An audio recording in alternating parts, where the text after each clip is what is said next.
Oh, okay. Well, welcome, everyone. We IDA, Interaction Design Arts from LCC, UAL, and we're going to talk a bit about our thesis and give some advice about the process. We prepared a bit different stuff, so we're gonna ask each other questions and have a nice conversation and see how we're doing. Awesome. Yeah, I'm just gonna start out. And I found when I wrote my thesis about Lucian Freud and Francis Bacon, which is very different from interaction design, but a topic that I am very interested in. Lucian Freud and Francis Bacon are both painters that are focusing a lot in portraiture, but they have a very different approach. And so I was very fascinated of their work and how they support each other as artists, but also became enemies after some time. But what I want to say is to find a topic that you are truly interested in and you want to learn more from. I can't advise that more. It's because then the dissertation and the writing process will become so different, and so much more joyful to dig into, because it is a while that you're sitting with it, and it's just going to be a nightmare, truly, if you get bored from it. So I found it really. I'm very glad that I picked a topic that I could dig more and more into and more and more interested in, to see what I could find out from it and learn from, which I did. So I would also say to make a realistic plan and to remember to have a life also, and not put too much pressure on yourself. I mean, as long as you stick to that plan, and also keep in mind of Christmas and holidays and weekends with parties, which it should be, then I think as long as you have that schedule and have a rule with yourself, then you are halfway from there. I would also say, like, if you're stuck, when you get stuck, ask your tutor, because they are your friend. Like, they want you to get the best outcome as possible, and support you, because that's what they're there for. Yeah, I don't know, guys, if you have anything to apply to that, but I definitely wanted to ask about the process of writing with a topic you love. You know, you mentioned that it's so important to love your topic, and I think maybe my subject was different, and I loved it, but also it came from a place of not knowing a lot about it. Yeah. So it was a big struggle for me. Did you find it was the same kind of situation happening as well, or was it more pleasant than a struggle? It was a nice process, but I had to dig into psychology, for example, like how they're thinking and stuff like that. So, and I haven't really thought about psychology that much. So that was a completely new theme or way of gathering information. But but then you get much you acquire all this information suddenly that you wouldn't have had before, and then I think that just fueled my motivation of keep digging, because you actually could figure something out. But yeah, it's a different situation. As I already know Lucian Freud and Francis Bacon, and you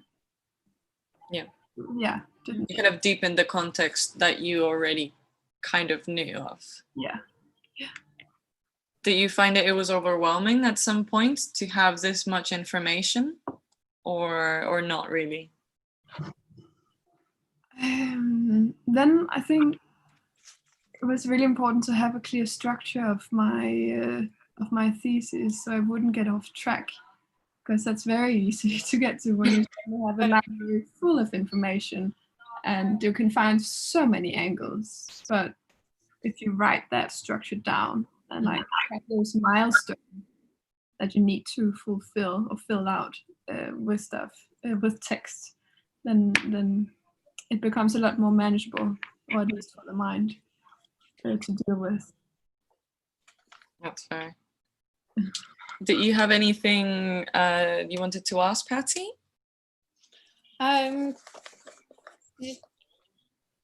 Could you tell more about the actual thesis itself, and like points you tried to make about it and what you were arguing and stuff? Yes, I was using Jacques Lacan's psychology, or well, to say hypothesis, that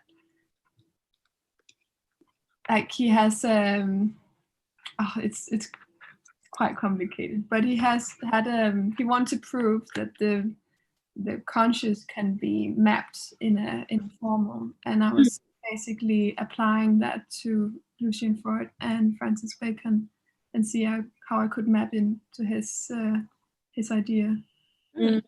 So yeah,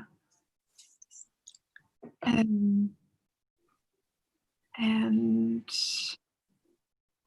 yeah, so it was a completely different, like, because you look at Lacan and what he had figured out and apply it, it just like you could create this completely new perspective of the artist from this point of view, from the psychologically, rather than do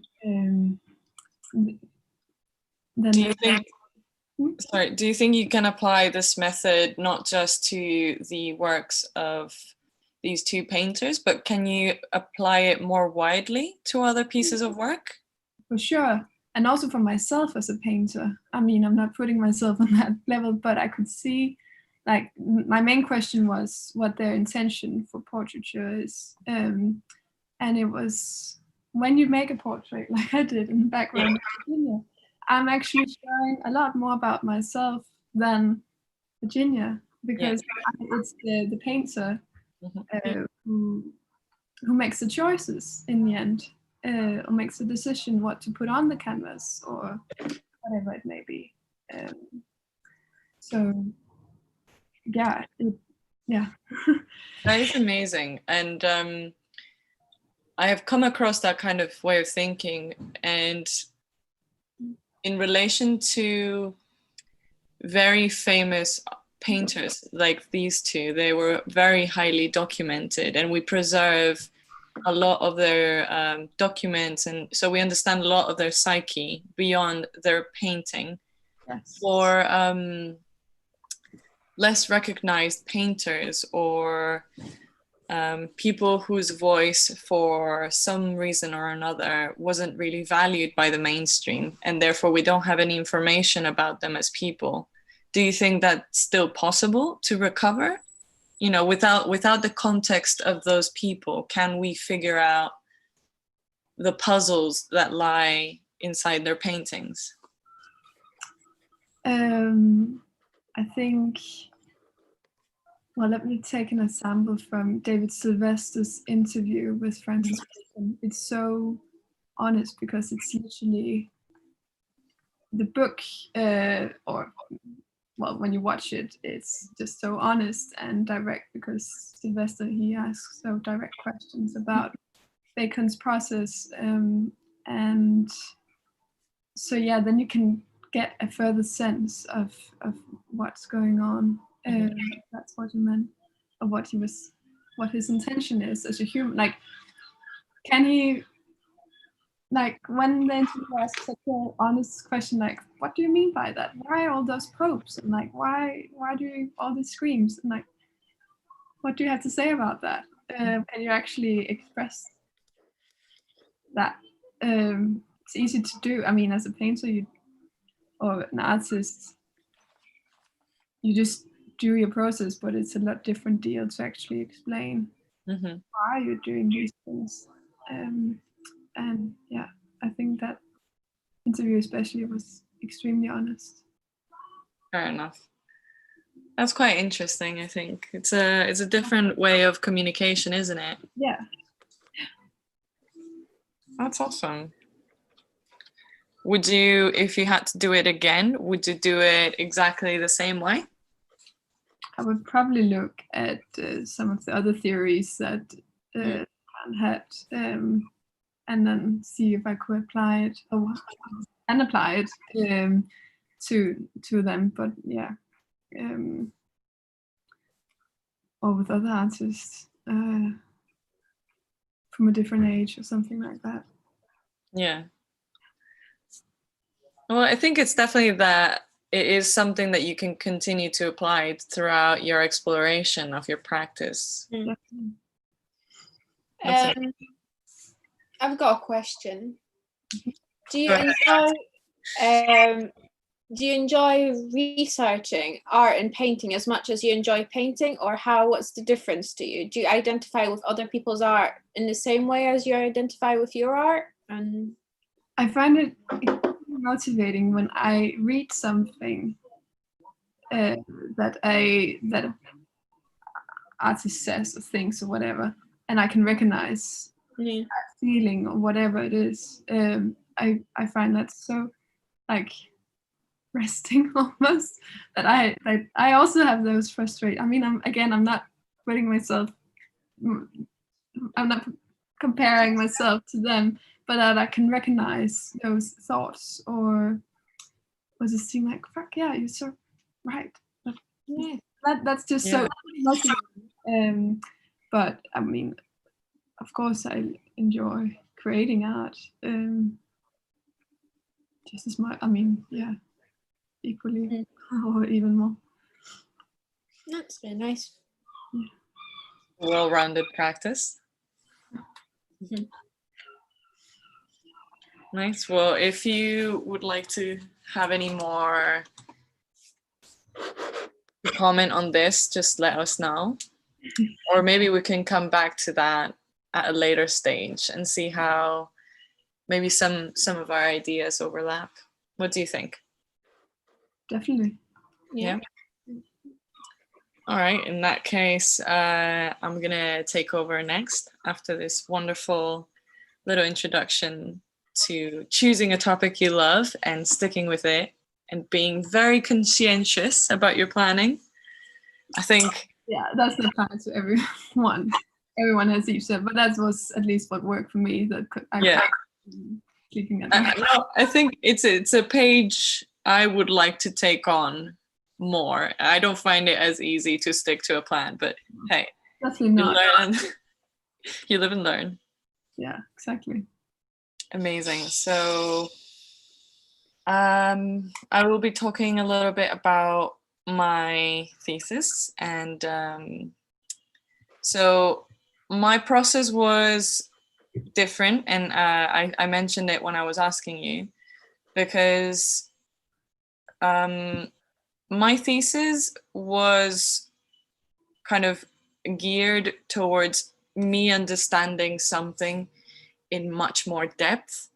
And I know that that's exactly what we're all aiming to do, but for me, it was a very difficult subject. And I think not just for me, but a lot of people. And yeah, without further ado, I'm just going to introduce it, and then we can talk a little bit more in depth of why I think it's so complex. So my thesis, the title is essentially "Don't Touch My Privilege." And it's a dialogical methodology and new design attitudes to tackle the big problems. So that's quite the mouthful. But what it's trying to say is that my thesis was a journey of exploration, of research, and of trying to look for solutions, for some sort of answer or some sort of action that we could take to start tackling these problems. loosely inspired on something my mom always told me, which is if you don't have any solutions to provide, stop complaining. So from that kind of very heartfelt comment, I was trying to understand why it was so difficult to kind of do good or do better by people, and I concluded that generally that is because of privilege. Some people are privileged, some aren't, and actually there's like this weird enmeshment where you can have privilege but still be underprivileged in comparison to someone else. So I didn't understand how that relationship of power could fluctuate in the same society. I found it hard to understand. And so, this thesis was an attempt of me trying to hold it, hold the bull by its horns academically, so to speak. So I would do the research, I would do the inquiry, the asking, the writing, and hopefully I could propose by the end of my thesis a solution. Okay, so this is a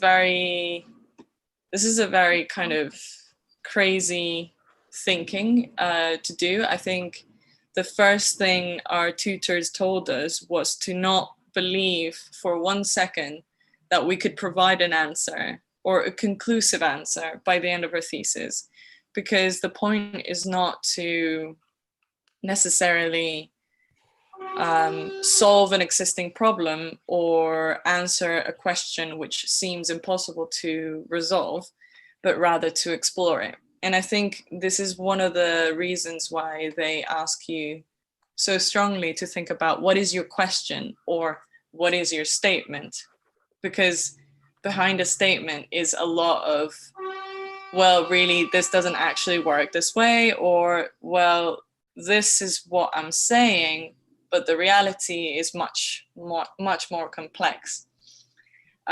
So I think I'm really passionate, like you are, B, about this topic.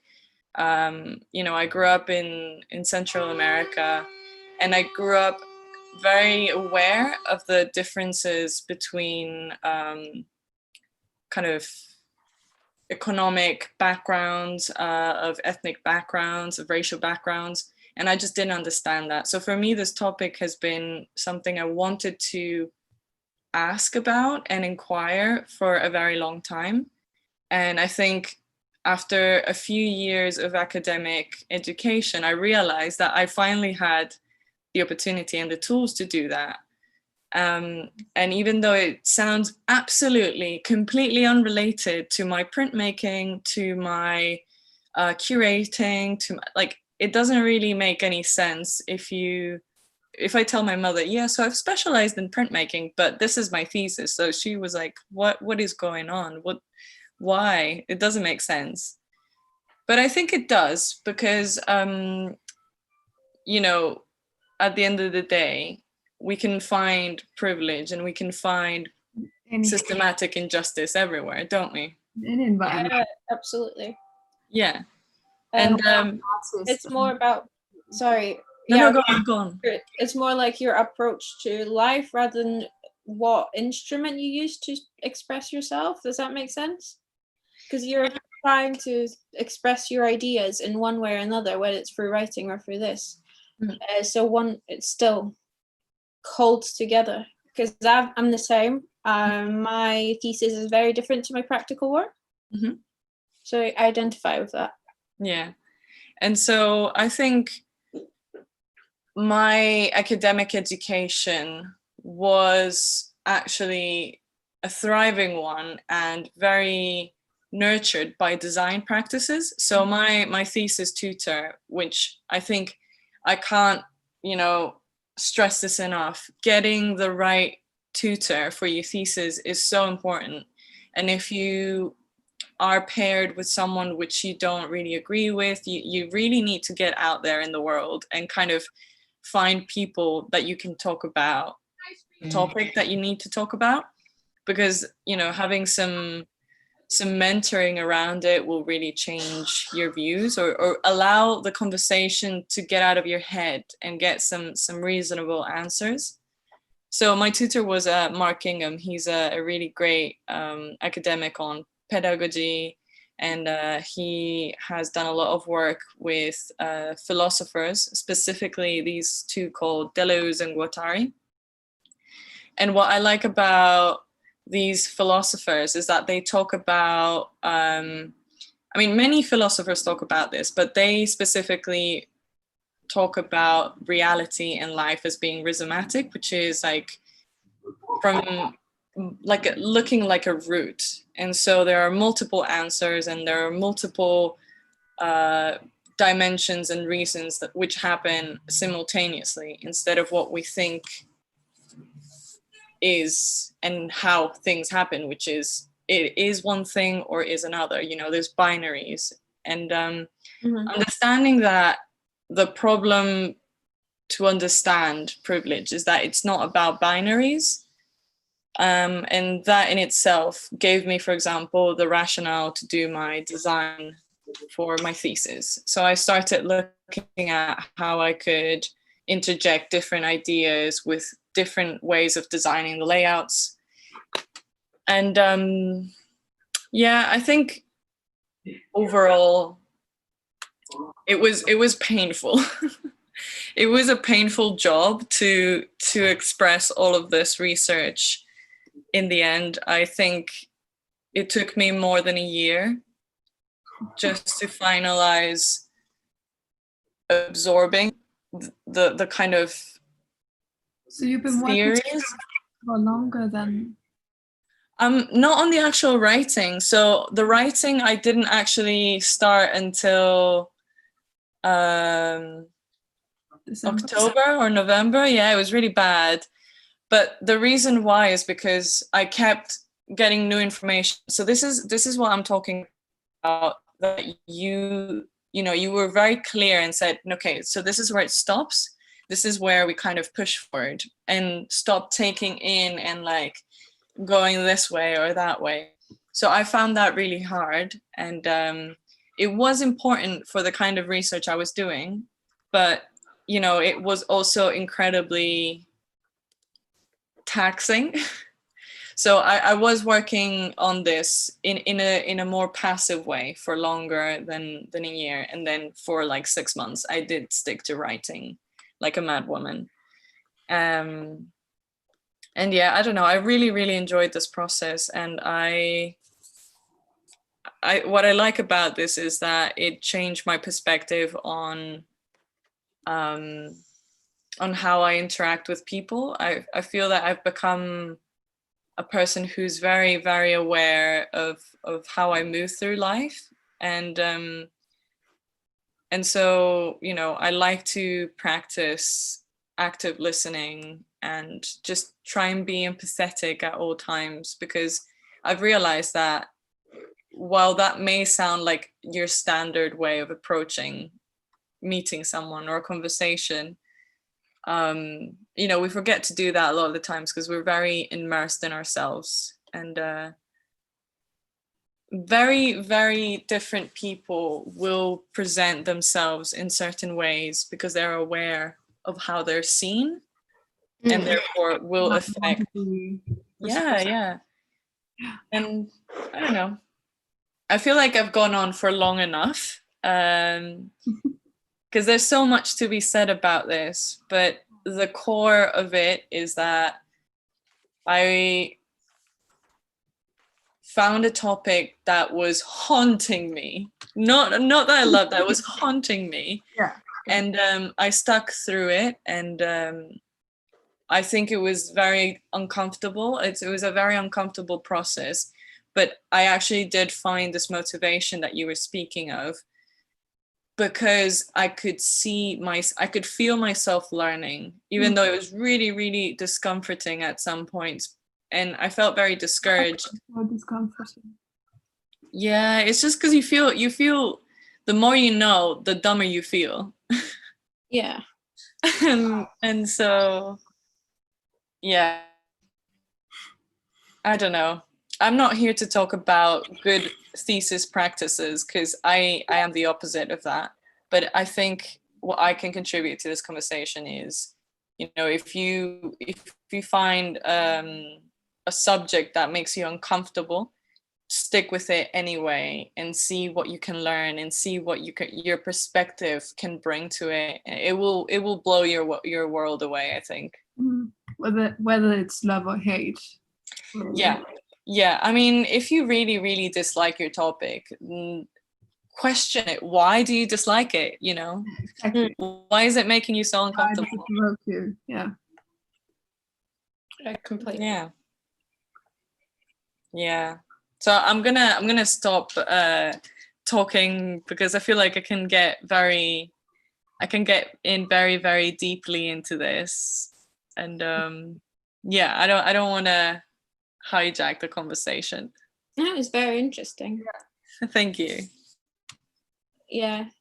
Well, my thesis was a critical analysis of Class, Race and Voyeurism and Harmony Korine's two films, Kids, which he wrote, and Gummo, which he directed. When it came to like writing my thesis, I changed my mind about 50 times in regards as to what I want to write it about. Because there's so many interesting things, but there's nothing ever like pushing me along enough. And then when I was talking to Joel, our tutor, I was like, I really don't know what to do, because I'm really interested in politics and representations of class, race, etc., and intersectionality of it all. But I didn't know what to write about. I have loads of opinions, but I didn't know. So he suggested to think of a director I really don't like and question why I don't like it and see what conclusion I come up to. Yeah, exactly.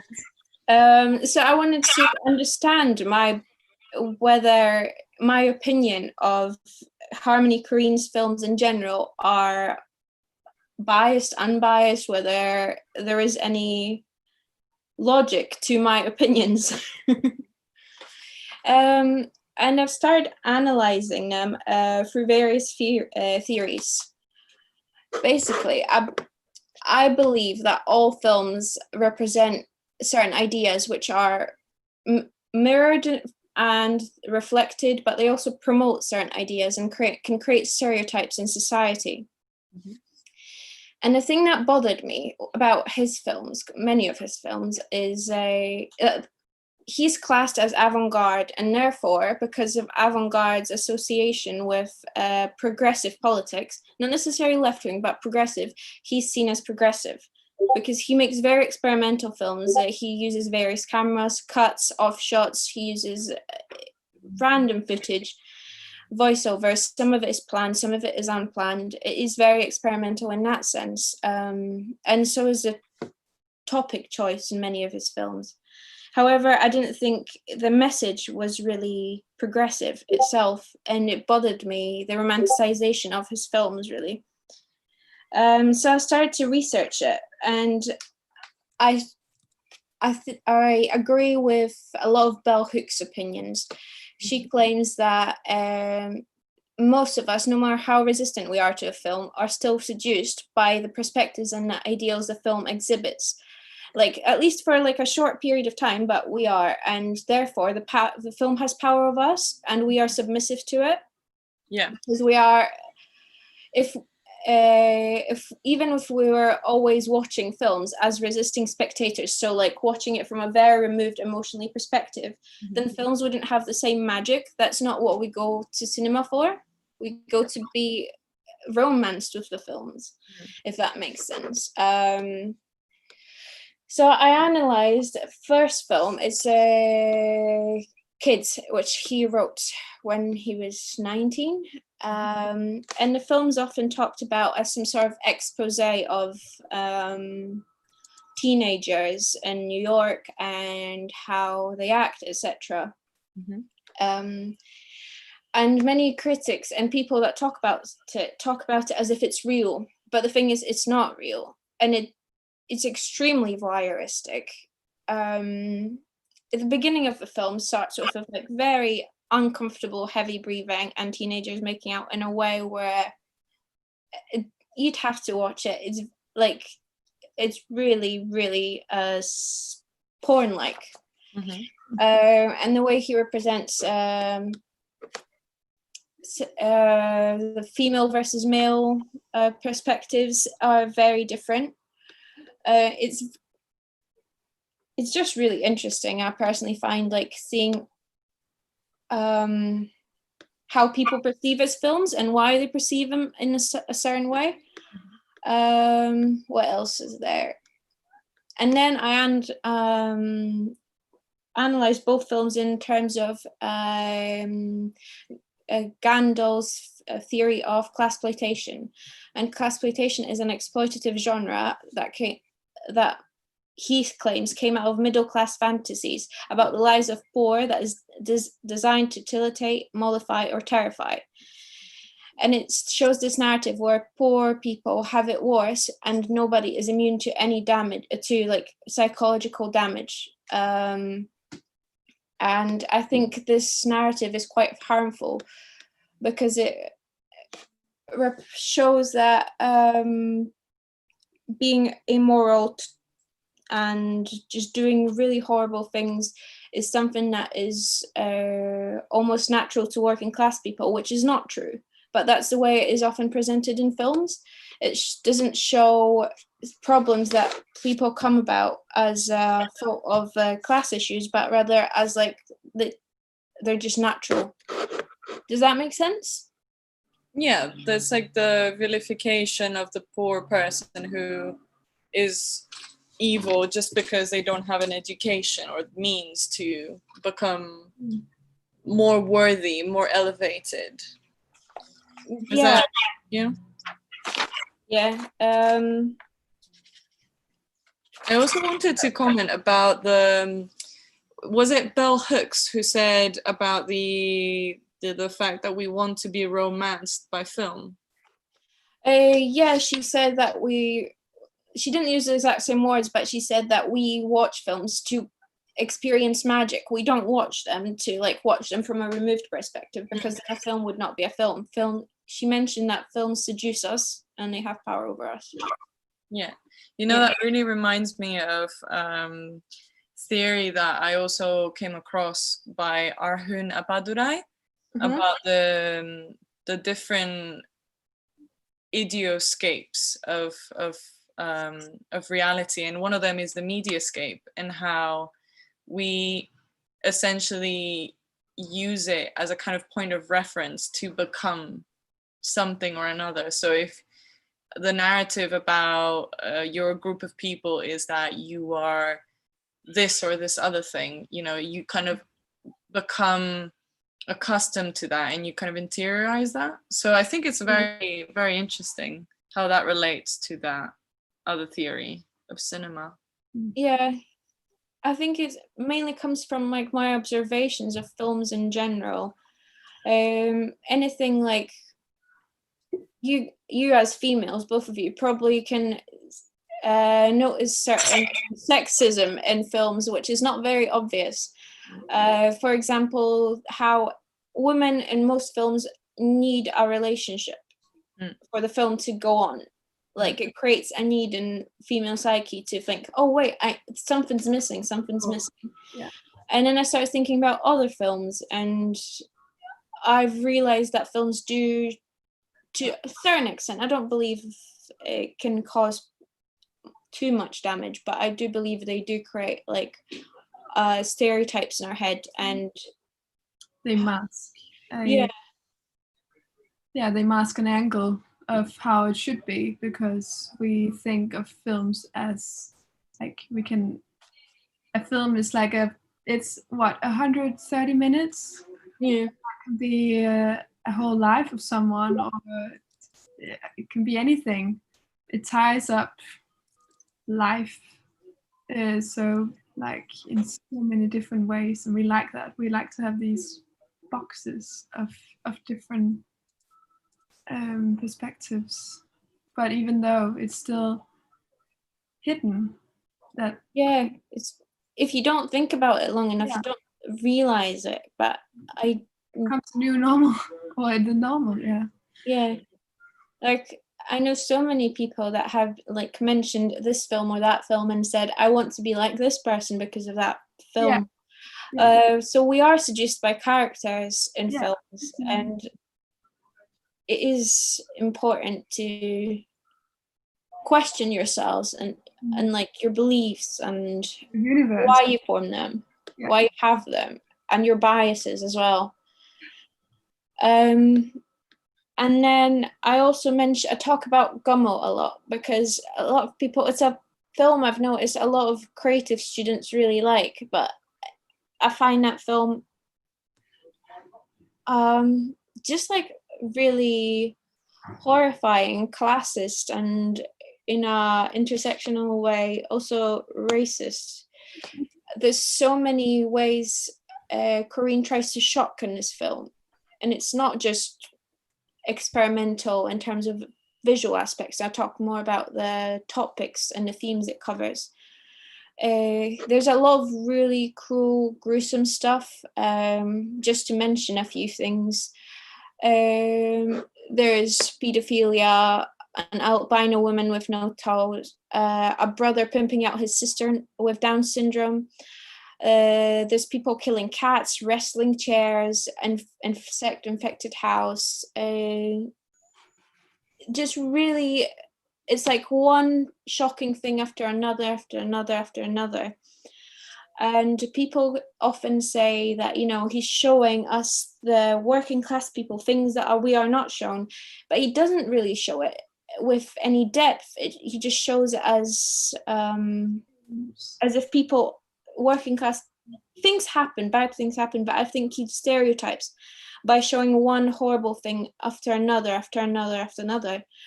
And yeah, I just think it's horrifying. And by showing working class people in such a horrible angle, and where even critics have described people, the characters in the film, as freakish individuals who degrade and humiliate each other constantly.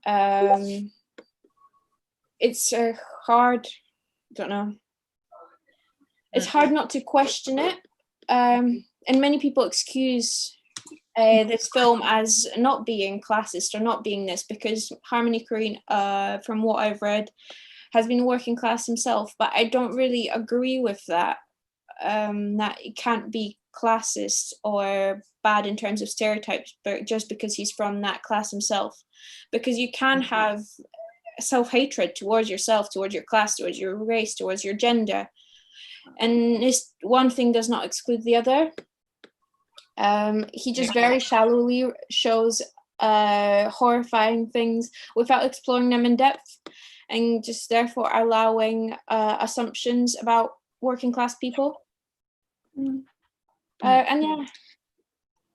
That's really interesting. I love the way that you described, specific to kids, the whole like voyeuristic take, because it seems to me from what you're describing is that he's, and this is just my kind of analysis of what you said. I don't think I've seen much of his films, but it seems like he's going through this stream of consciousness where this horrified character that we can't see is looking at all of these characters of his past or something in a way that he doesn't fully understand, and he just, as you say, kind of vilifies them.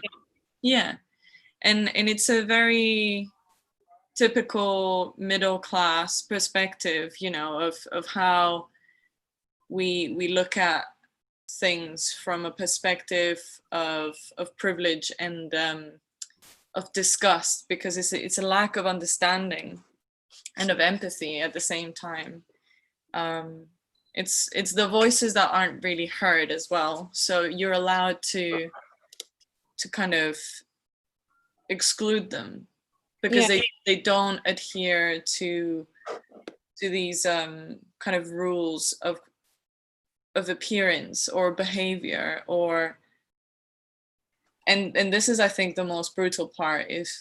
If you don't adhere but rather you can't essentially afford to adhere to these set of values, then you're never going to be accepted, because there was never a chance for you to get on board on that narrative. So I think that's quite problematic, actually. And I didn't think that I don't think that view, that even within forming part of a certain group, you can be discriminative towards them. I think that view is not looked at enough. Yeah. That's interesting. I agree. Because I think that's the main thing people say about him. It's when I read other people's, whether it's writing or thesis and whatnot on his films, they try to excuse it by saying it's sympathetic, because he shows sometimes there's quite delicate exchanges between characters, but in the end he doesn't show the depth, he doesn't show the causes, the roots of these problems that have appeared in his films. It's just like an album of horrifying images. And many of them are shown in quite a glorified way, quite seductive, whether it's through addition of music, cuts, or aesthetics. He romanticizes the problems, really, and horrible behavior. And I think he also allows, how would I say it? It allows a mostly white and middle class audience to escape middle class guilt and racial anger of minorities by showing that it's the poor people that are responsible for all these bad things happening. And also because of that, by showing poor whites as trash, he is also upholding a supremacist vision of whiteness, and feeds into racism, because through colonialization and other racial minorities are mostly working class, really. So he's attacking people and allowing unconsciously for people to form certain views of working class people, because he doesn't explain it ever. I've not found once in his film where he explains it. And in some other of his films, it gets really, really dark. The things he shows. Maybe that's exactly his point, that you never really get in depth with these issues, and that's what he's showing in such an extreme way, to really provoke and create a discussion.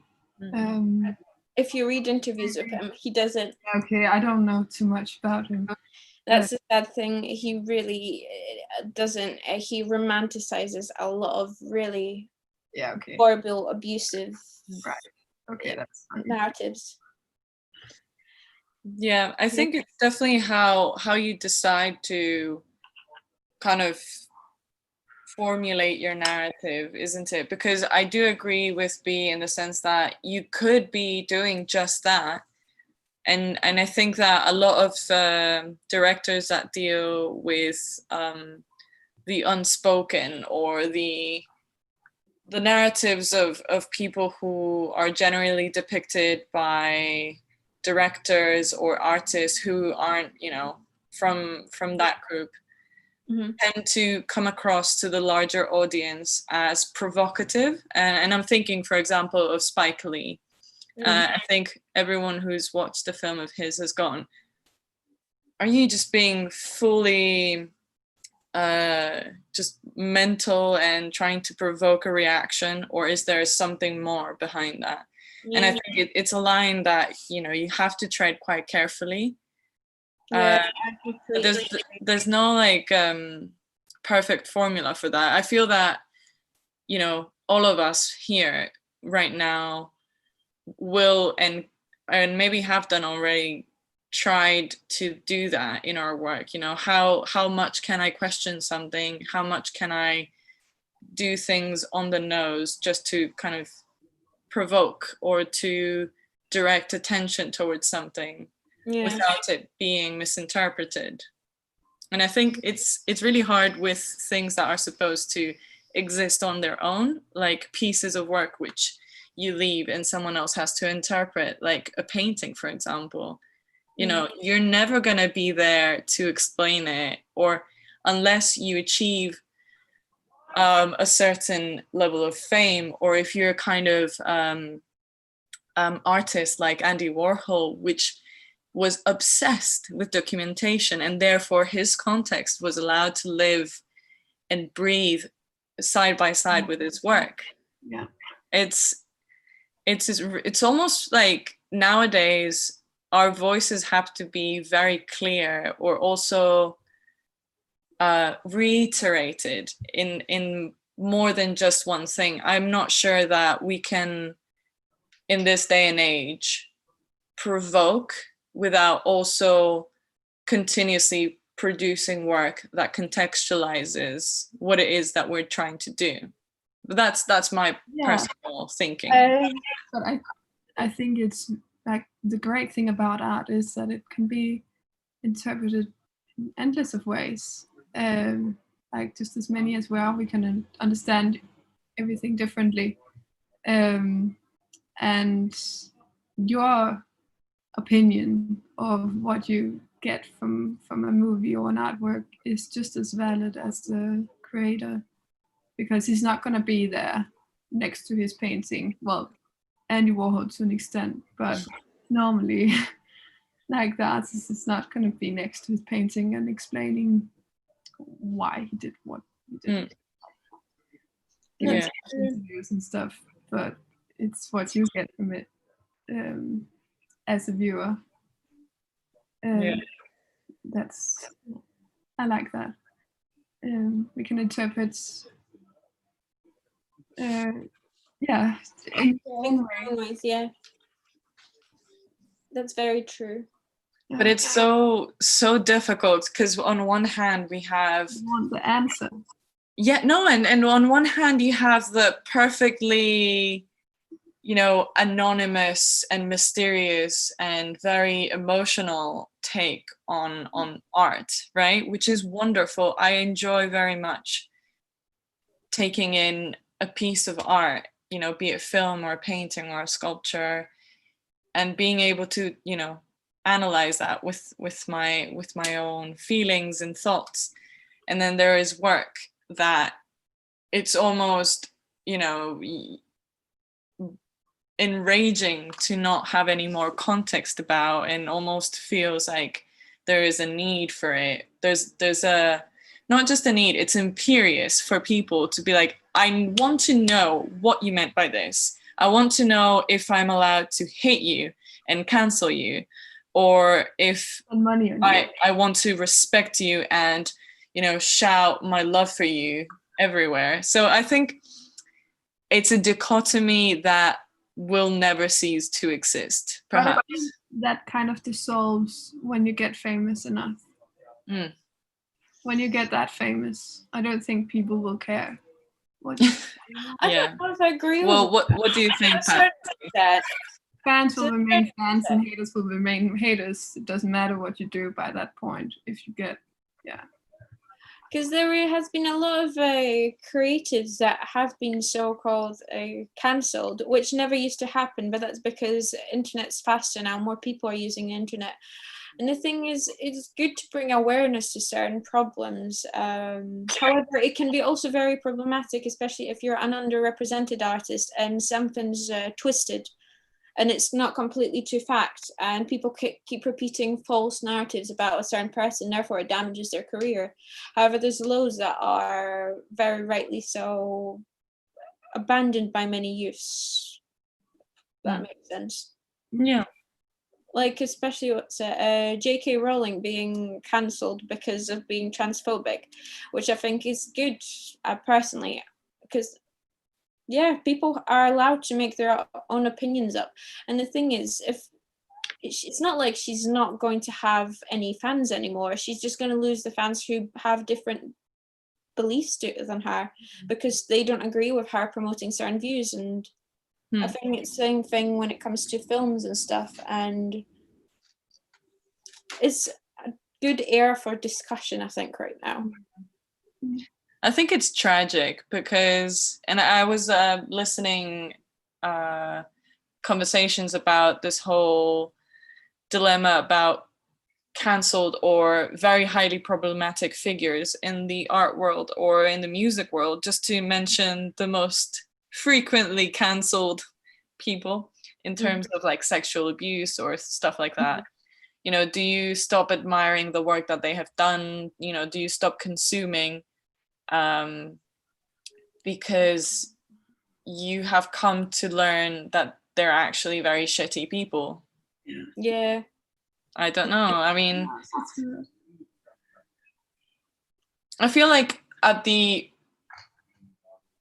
essence of this lies the whole kind of critical engagement with whatever you are consuming. You know, you're allowed to, you know, binge eat 3 cakes and, you know, tons of Coca-Cola.